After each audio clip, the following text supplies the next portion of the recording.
Hi, welcome to the second lesson in our Intro to Photoshop course. What we're going to do now is we're going to use the Where's Waldo JPEG that was included with the class resources, and we're going to go ahead and just drag that right into our image. So, if you've never heard of Where's Waldo because you are living under a rock, Where's Waldo is a children's book series where your goal is to find Waldo. If you would like to play along, go ahead and you can just pause the video now if you'd like to find Waldo. If you have unpaused or are just waiting for me to show you where Waldo's right here, if you'd like to find him. But we're going to do something a little bit more sinister. We're going to do something a little evil here. We're going to Photoshop out something in this image. We're not going to Photoshop out Waldo because that might be a little tricky. But what we're going to do is we're going to Photoshop out one of the hidden items that is over here. So. In every picture you can find Waldo, but there's also Waldo's key, Wolf's bone, Wenda's camera, and Oddlaw's binoculars. So what we're gonna do is we're gonna Photoshop out we're gonna Photoshop out the camera, because I think that that's hilarious. So what we're gonna need to do first is find the object we want to Photoshop out. In this case, it's the camera, which is right here. And we're going to Photoshop this out using that healing brush tool that we used last time. So go ahead and right click and duplicate the background layer again. And using our healing brush tool, we're going to go ahead and click and drag and to paint out this image. Now, that doesn't quite look right.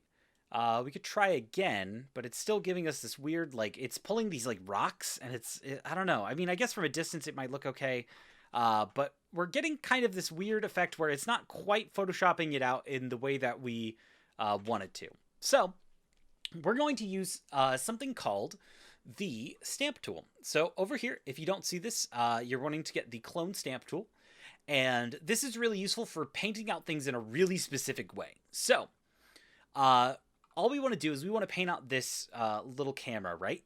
So this is perfect for that because we have a nice clear area. We know that this white area around it is exactly what needs to cover it up. So what we're going to do first is we're going to make our brush size a little bit smaller so we have a bit more leniency with how we want to work. And if you notice, if you try to click, it'll bring up this error message because you need to alt-click to define a source point. So the way that the stamp tool works is you basically say, hey, I want to pull from here by holding alt and left-clicking. And you'll notice as you click and drag away, after you alt and left click and release alt and move your mouse away, you'll notice that the part of the image you selected moves with it. So if I selected, let's say, alt click to the top of this beanie, you'll notice that the top of the beanie now moves with my mouse. Now, let's select this white area up here. And what we're going to do is we're going to use that to sort of paint out this camera. And now you'll need to be careful not to go over areas that have information pixels that you don't want to copy. But if you make a mistake, you can always hit Control Z. Now keep in mind, after you let go of left click, those pixels are there, so you can actually keep kind of using the same patch of pixels to paint out this camera by just clicking and dragging your mouse to paint. Now, we want to get right up against this guy's leg, so instead of trying to alt-click from up here and then go there, because that's not going to quite work, let's go ahead and alt-click over to the right here and use that as our point to start cloning off. And we're just going to go ahead and paint in there. And there's a little bit of a gray area right there, so I'm just going to alt-select somewhere random and paint right there. And now, when we zoom out, no one would be the wiser. Now, that spot is a little bit empty, though, so let's go ahead and let's find something that we could copy over without being too suspicious. I didn't plan this, so I don't know what I would copy over. Let's use this bone. So let's say we want to have this bone over here. So we're going to go ahead and hold down Alt, and we're going to click on where we want the bone to be. We're going to click on this top left part, I guess. And now we're going to go ahead and position it kind of where we want it, and we're just going to go ahead and paint it in. You'll notice that there's a little crosshair to show you where, you'll notice that there's a little crosshair that shows up as you're clicking and dragging, so you can kind of see where it is.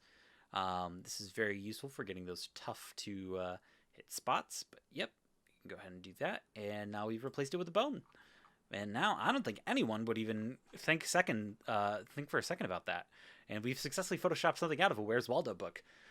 So this is now evil, so you can go ahead and give this to one of your friends and watch their heads spin. If you want, go ahead, and this is a perfect time to practice using the clone stamp tool to Photoshop out various things. Your challenge is to try to figure out a way how to Photoshop Waldo out of here by using other parts of the image. There's a lot of creative ways you can use this, and you'll be surprised at how many things you can remove using the healing brush tool and the stamp tool. So that is how you Photoshop out something in a Where's Waldo book. And please use this power for evil, because it is hilarious.